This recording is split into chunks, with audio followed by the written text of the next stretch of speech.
அதிவேக ரயில்களில் புதிய கட்டண முறை நடைமுறைப்படுத்தப்படுவதற்கு பாமக நிறுவனர் ராமதாஸ் எதிர்ப்பு தெரிவித்துள்ளார்.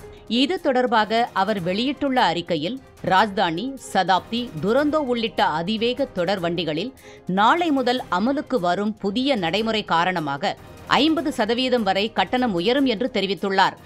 இந்த கட்டண உயர்வு நடுத்தர வர்க்கத்தினரை பாதிக்கும் என்றும் அவர் கூறியுள்ளார்.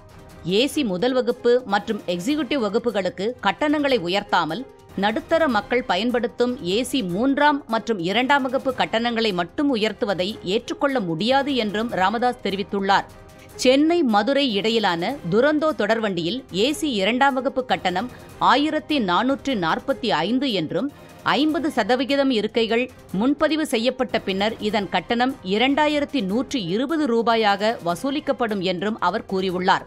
எனவே கட்டண உயர்வை உடனடியாக திரும்பப் பெற வேண்டும் என்றும் ராமதாஸ் வலியுறுத்தியுள்ளார்.